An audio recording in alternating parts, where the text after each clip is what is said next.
What's up, everybody? TonyPizzaGuy here, and I probably popped the mic, but we're still trying to... Okay, that sucks. That sucks. This sucks!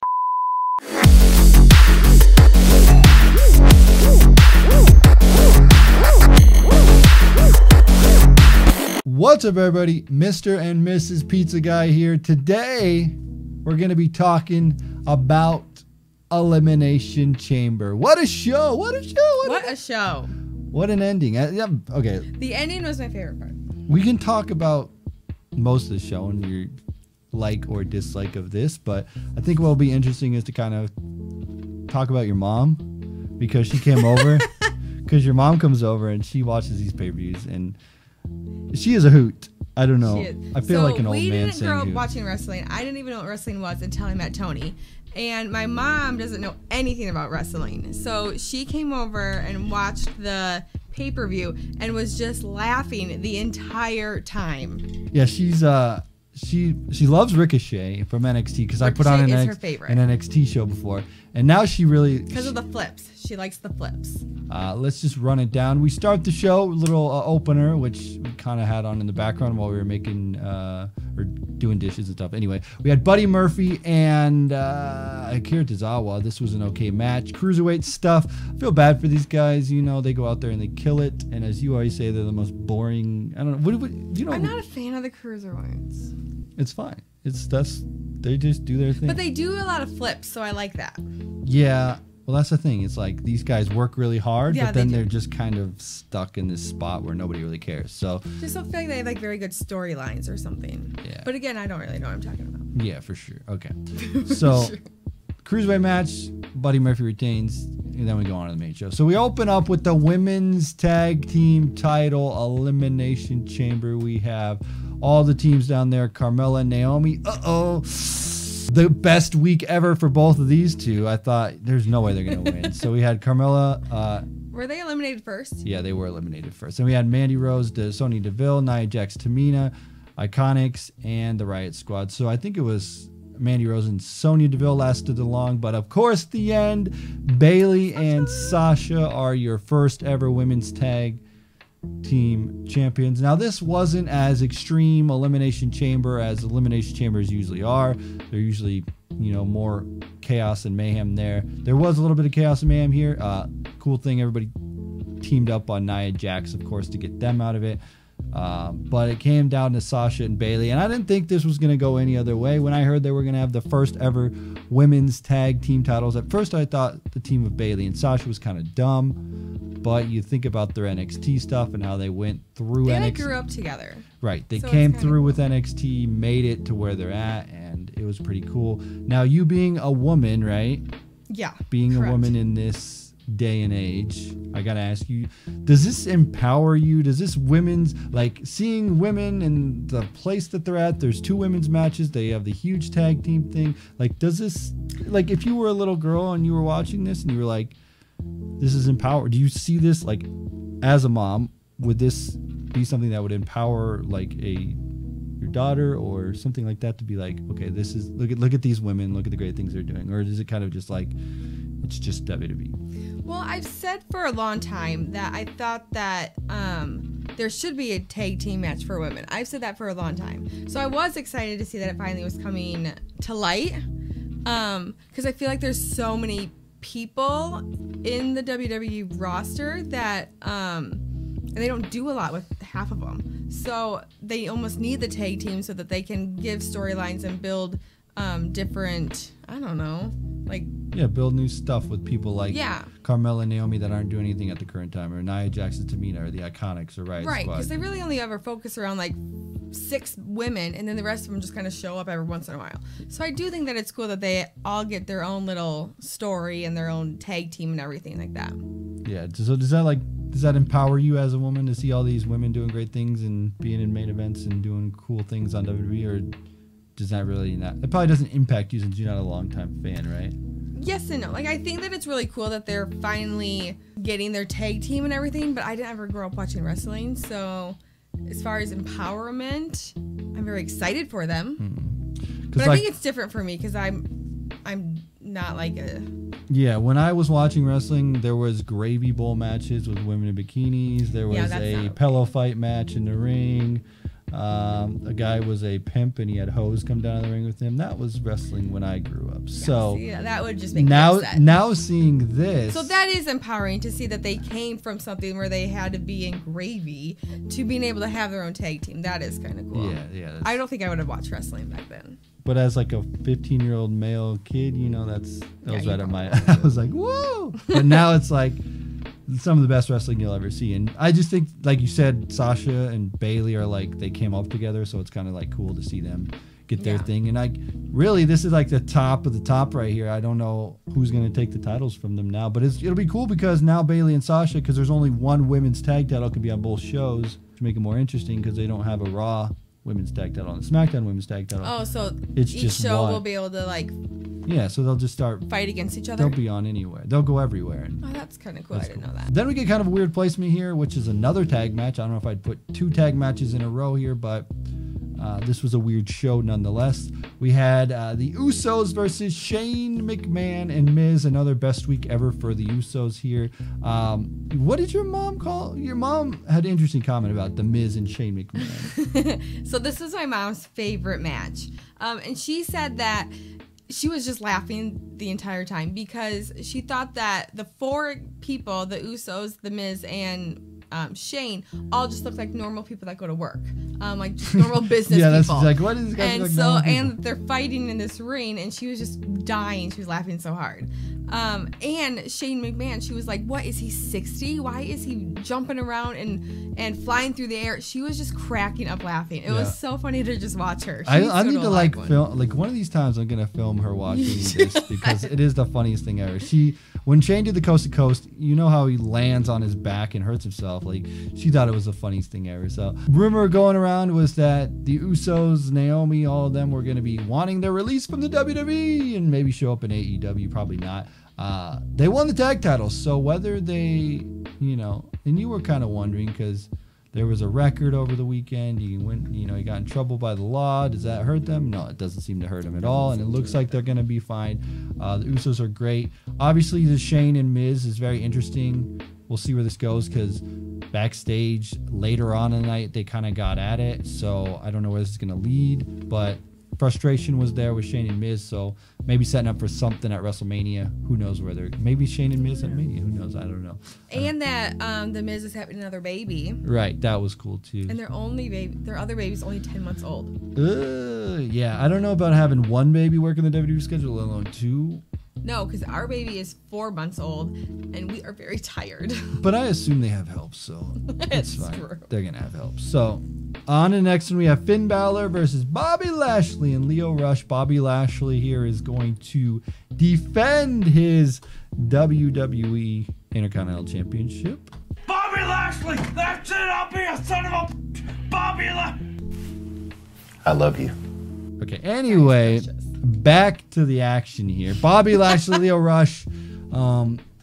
They did this weird backstage thing where they interviewed Bobby Lashley and Lio Rush, and they sort of hinted at Lio Rush and Bobby Lashley being at a disadvantage here against Finn Balor because Lio Rush lost 2 weeks ago to Finn Balor, and I thought that was kind of weird. It's a handicap match, so obviously Bobby Lashley and Lio Rush would be at an advantage here, but it came down to the point where Bobby Lashley was doing all the work. He was going to go for the spear. Lio Rush comes in, does a tag with Bobby Lashley didn't want him to. Finn Balor ends up winning with coup de grace. Bobby Lashley was out. Lio Rush was in. Lio Rush took the pin. That was it. And Finn Balor is the Intercontinental Champion. And, a lot of people want to see Finn Balor be the WWE Universal Champion, which I think he deserves it. He didn't win that, but Intercontinental Champion is good for him because... You remember we had Seth Rollins was just that, and Finn Balor's in the same class. I think it's Seth Rollins, who's like a guy who goes out there, puts on great matches, looks good. He's kind of that. That's kind of where the Intercontinental title is they put people that they know they need to have good matches in, and it's awesome. So Bobby Lashley, this will not be the final appearance of Bobby Lashley. They're already moving ahead with him, so we'll see as that progresses on there. Then up next we have Ronda Rousey. Coming out in her Mortal Kombat 11 attire, you know nothing about what I just said there, versus Ruby Riott in the Raw Women's title. This match lasted 1 minute and 40 seconds. Yeah, that's not good. You didn't even know what happened. No, I think I even was out of the room and came back running in, and it was already over. And that was it. Ronda Rousey wins. Ruby Riott looks bad. Whatever. Goes down. Oh, that's sad. But then Charlotte was here. She was watching the entire match. This was interesting, right? Charlotte's watching. She gets in the ring, face off. And here comes limping out to the ring. Limping out to the ring is Becky Lynch. And then she proceeds to hit Charlotte with crutches. And the best part about this was Ronda Rousey just sat there and watched, and I loved it. Yeah. Then she went over to Charlotte, Ronda did. And then Becky hit her with crutches. And then the crutches, she just kept hitting her, and then They hit were her in the both head. bleeding. Hit her in the head and bleeding and blood and everywhere. And then at the end, there was a great visual of Ronda Rousey being bloody. And this was very weird to me. On one point, I thought it looked cool. But on the other point, where is security? Why did They got there eventually. this is setting a bad precedent, right? Because if we want to suspend our disbelief of pro wrestling, she is suspended, right? So she's not supposed to be allowed in the building. Okay. She just walks through the crowd into the ring. Did you hear the commentator say, did she even buy a ticket? Yeah, that's true. But it's just like, where's the rest of security? Why are they not doing anything? And then they finally came out, but it was after she already used crutches. I get what it's a story, but come on. You got to do something. Maybe have a security guard try to stop her, and then she just punches security, something stupid like that. Give us a little bit more than that. Then we get a no DQ match. Braun Strowman, Baron Corbin. Woo! Great, excited, good stuff. I thought Braun Strowman was going to squash in a second, but no! Yeah, that was surprising. We talked about Baron Corbin and how awesome he is, but we also talked about Bobby Lashley. Baron Corbin's not awesome, by the way. There was actually a Boring Corbin sign, or Baron Boring or something sign. Yeah, that was funny. McIntyre comes out, and then Bobby Lashley comes out, and then we have Bobby Lashley, McIntyre set up 2 tables, and they do a triple power bomb to Braun Strowman through those tables. So we got this team, which, by the way, if you guys can leave me your best comment below on the name of this trio. I did hear a really good one on Twitter, 3-Man Bland, which was a play off a 3-man band. You don't get this. He doesn't get it. 3-Man Bland, best one I heard so far. So if you got anything better for this, so they're back together. We got Baron, Bobby, and Drew. Where is this gonna go? What's this gonna set up for Braun in WrestleMania? I don't know. Braun's gonna have to get teammates or something. I don't know. Are they gonna do a 6-man at Mania? Maybe they will. Who knows? But I don't know. I want to see better with Braun. I love Braun. Braun's one of my favorites. I do like him. He's nice. So that's that for that. We got Baron Corbin winning no DQ. Why was this no DQ? I don't get it. But all right. They just wanted to set it for that ending where they all come together. So Lio Rush is still with Bobby Lashley. Maybe not after losing the title. Who knows? I think backstage, Miz and Shane did their thing. And then there was this weird thing. The weirdest part of the show, and you were baffled too, was Lacey Evans. I think it was after this. Lacey Evans walks down to the ring. And then turns around and walks back. And then turns around and walks back. And that was it. And I was like, why did you do that? And then it was never explained, and that was it. Yeah, I forgot about that. It was just like, and you were asking me about it. I thought I missed something. I was like, oh, I don't know. And then like, It cut to that was commercial. it. And then that was it. And if anybody can explain what happened, I'd like to know. I have no idea. So we have our main event, Elimination Chamber. Kofi Kingston looks amazing in this match. I think all we really need to talk about is Kofi Kingston. Jeff Hardy did a sweet swanton off the top, He did do that. where he had, I think AJ Styles was perched on top of the rope, top rope hanging on there, and then he swantoned off the pod thing. So good stuff, so much good things. Randy Orton did some cool stuff. What did he do? He said the Viper did something. The Viper eliminated AJ Styles. Yeah, Correct. I don't know. And then Kofi eliminated the Viper. Okay. And then you cracked up laughing for something. Because you called it the Viper. Because I couldn't remember his name. And All they right. called him the Viper. Samoa Joe got eliminated by AJ Styles, I think. Maybe. I don't remember. I don't remember the exact order of eliminations, but I remember the end of this match where I kept fighting for Kofi Kingston to win this whole thing. It was so amazing just to see Kofi Kingston and how he did so good. He's been 11 years in the WWE. 11 years in the WWE. Can you believe that? 11 years. Even more than the New Day. How long has he been with the New Day? I don't know when the New Day formed, but it hasn't been 11 years. So he's been around since... Was he like an individual person first? Yeah, he was. And he almost had this point. So there's this weird story, right? So at the time, he was fighting Randy Orton, right? This was his big break. He was going to be a big singles guy, right? He was fighting Randy Orton. Mm-hmm. And Randy Orton used to do this thing where he kicked people in the head. Randy is the Viper. Yeah, he used to kick people in the head. The Viper did? Yeah, so he would just run up and people would be laying on the ground and they'd like get up. You know, they'd be like on all fours like a dog, you know? And he'd kick them in the head, in their face, and that would be the way to do it. Well, he was supposed to do that to Kofi, but Kofi ended up like getting up to his feet. So Orton was mad, so he just did his little RKO thing, you know, where he did it. He did that, and then he was like, stupid, and then Kofi got mad. This is back in the day? Yeah, and then ever since then, Kofi never recovered. So then he went with the New Day when they came in, and now he's finally getting stuff. So he was supposed to be in like this main event spot, and then stuff went down, and that's where Kofi's career went. But 11 years looked great, and I don't know. I thought it was fantastic. I really wanted him to win, but they gave us that moment of like, okay, he might win, but he's still gonna be a tough guy, right? I feel for him. Yeah, I think even though that he didn't win, like what you were saying, like he highlighted himself or something, so that you really like good. Like they did the last when it was just Daniel Bryan and Kofi.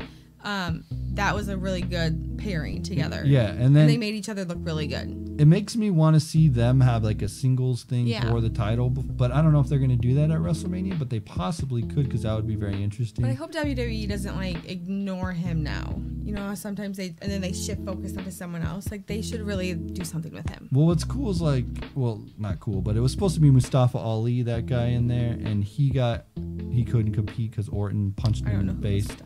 He's a cruiserweight guy, came in. He's actually kind of in the same athletic style of Kofi Kingston. He was like an underdog, and he's supposed to be in that match. Yeah, but he got hurt, so they put Kofi in there.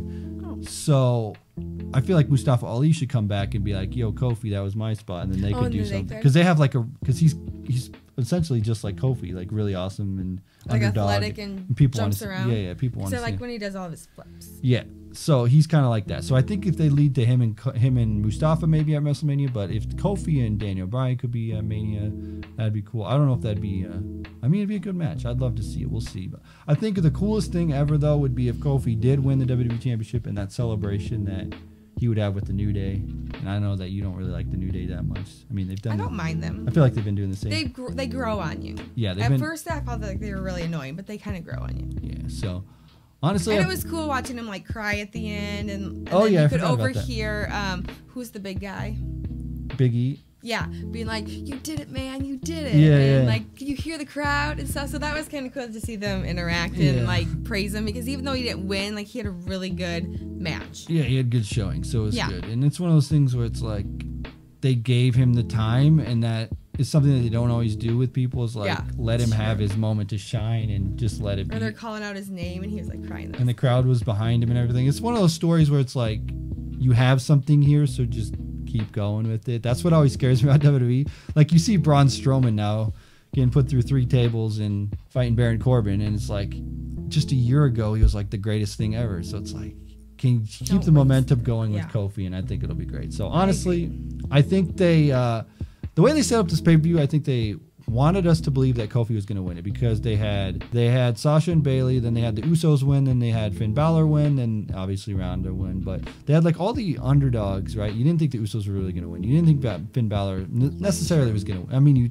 maybe. So then they set us up, oh, well, maybe, just maybe Daniel Bryan could lose the title to Kofi Kingston, and we thought maybe, but it didn't happen. So. But I like Daniel Bryan too. But I do. And this was one of those rare moments with WWE where, like, you know how I am with WWE. It's like, one hand I love it, the other hand I'm like, I can't watch this ever again. It's like it's like either really good or really bad. In this moment with Kofi, even you were like into it, and you don't even get into WWE. And it's like, it's one of those moments that's like, they have something, and it really got me here, and I'm just like, this, I want to see more. It felt real, you know, like. Not many times does it feel real when like the New Day came out and like, man, it's all right, brother, you got it, you get him next time. Did you hear the crowd? That was awesome. And then everybody stood up for him because they know how hard he worked. Wrestling's scripted, right? But we know that Kofi Kingston worked and he deserves better than what he's getting. And this is just like one of those things that I was like, this is cool. And I hope that they continue something like this. So honestly, a thumbs up for Elimination Chamber, I guess. Not the greatest pay-per-view I've ever seen, but new tag champions on the women's side. Jay and Jimmy won theirs. That was better than some of them I've seen, though. Yeah, I will say it was pretty good. I thought it was pretty good. I mean, I like the Kofi Kings and stuff sold it for me, and and Becky Lynch. I like Becky that. Lynch, I was like cool. that part too. Yeah, that was cool. So there's a lot leading up here. We got Fastlane coming around the corner. Woo! Totally forgot about that. Anyway, so coming out to WrestleMania, this will be the end of the line at Fastlane. I thought this was good. Elimination Chamber, good stuff. Kudos to you. Continue to do more with Kofi Kingston. That's all I say, WWE. Yes. Please do more. Whether you have to put him with Mustafa Ali for a good match or whatever, just do something. I want to see it. I want to see it happen. Anyway, I'm Tony Pizza Guy. This is Christina, I guess. Hi. Right? Can we say your real name? Sure. We're going to end it here. Thank you guys for watching. If you guys do enjoy this, we're trying something a little bit different. If you guys enjoy this kind of thing, let me know. Let me know also if you want to see her mom marking out to professional wrestling really stuff. funny. I think it'll be cool if we can get her to do that. So let me know your thoughts on Elimination Chamber in the comment section below. Thank you guys for watching. And as always, we'll be back with another video. Thanks. Bye.